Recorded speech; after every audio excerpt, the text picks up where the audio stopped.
to the second episode of the Disability Comes to Church podcast. I don't know what brought you here, but I'm glad you're here. You may be disabled, or you may be an ally. You may be a pastor, a disability ministry leader, a scholar, a student, or an interested layperson. Whatever your background, something has brought you, and I commend you for desiring to deepen this conversation. But to have a conversation, especially about something as sensitive as this, we need to talk about language. What kind of language should we use when discussing disabilities? One of the complexities of this is that there is no one disability community, in the sense of having a unified community with agreed upon positions and viewpoints. I actually think this is one of the reasons that the disability community is often behind other marginalized communities when it comes to being recognized. In the disability community, you have people with intellectual disabilities and people with physical disabilities. Even then, it's not always clear what is a disability. Is mental illness a disability? Many people in the autism community would not identify as being disabled. The boundaries are very fuzzy. You also have people who were born with disabilities and those who have acquired disabilities later in life. That might affect how they understand certain issues. There's also some very identifiable subgroups like the deaf community or the autism community. They have their own culture. And do you include parents and other family members in the community? That's a long way of stating that there is no one agreed upon way to use language about disabilities. But it also doesn't mean that we can't say anything about it. There is some dated language that we should avoid, such as handicapped. Most often, we hear that in the context of parking spaces, but we should avoid using that term to speak of people. There are other words, such as retarded, that should be avoided, but I think I'll do an entire episode on that one. As people began to accept and welcome people with disabilities, there was a desire to update the language, to come up with something that was not so negative. One of the longest lasting was that of special needs. This shifted the language from what a person couldn't do to some extra needs that they might require. You'll still hear this term around a lot, including in churches, where they might have a special needs ministry. If you do an Amazon search for special needs, you will find all sorts of resources. But I've never actually heard a disabled person self-identify as having special needs. In my experience, it's always been the abled person speaking about the disabled person as having special needs.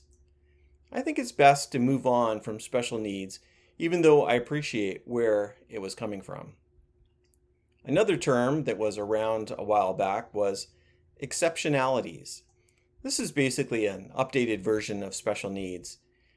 Speaking of someone with exceptionalities sounds much less negative than some of the earlier terms. But it's also far too vague, and I don't feel that it's ever caught on.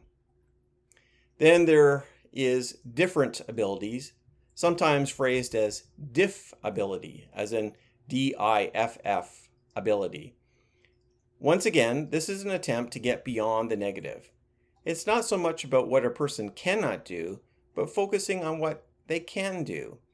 People with disabilities don't lack abilities, they just have different abilities. I appreciate where this is coming from, but it too has not really caught on. There really has been a return to embracing the term disability. While it may seem to focus on the negative, many disabled people have redeemed the word, subverting the older attempts to use it as almost a slur. In some ways, it's almost parallel to how another community has embraced the once pejorative queer. So disability seems to be the way to go. But not so fast. Is it a disabled person or a person with a disability?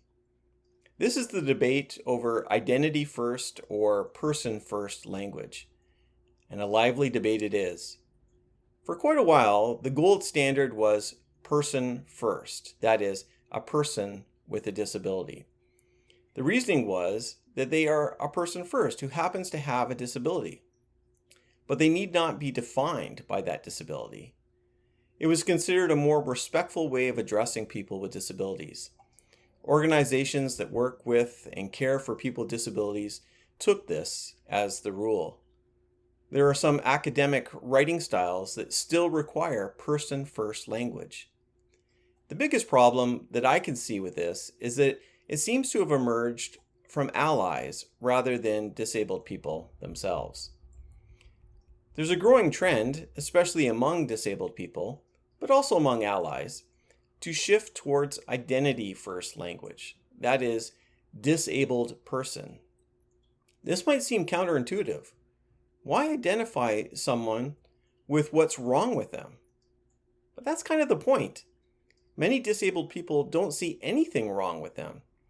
They may have a diagnosis, but it's not something to be ashamed of. In fact, there's enough positive about disabilities that cultures are being built around them. We would never refer to a black person as a person with black skin. That would diminish their black identity. It's the same thing with disabilities. Some people want to own their disability and not be forced to hide it under more polite language. Having said that, there is no consensus.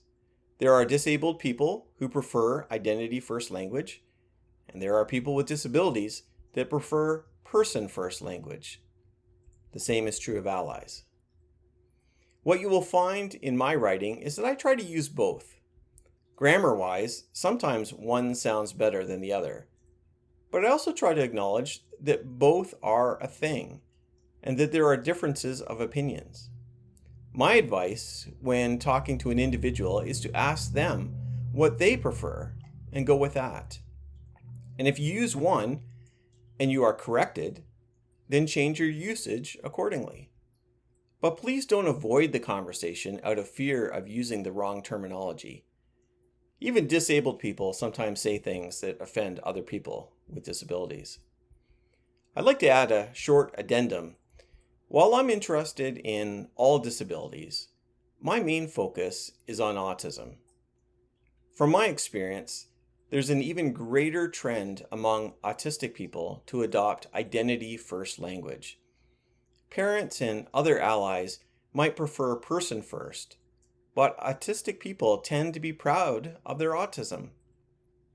Some autistic people refer to themselves as autistics, even leaving the word person out completely. Those who have what was once Asperger's syndrome sometimes identify as Aspies.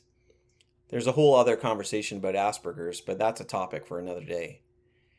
If you're interested in how I feel personally as an autistic person, I really don't care. I would say that I have a slight preference for identity first, but I would not be offended if a person called me a person with autism. But that's just me. Thank you for listening to this episode of Disability Comes to Church.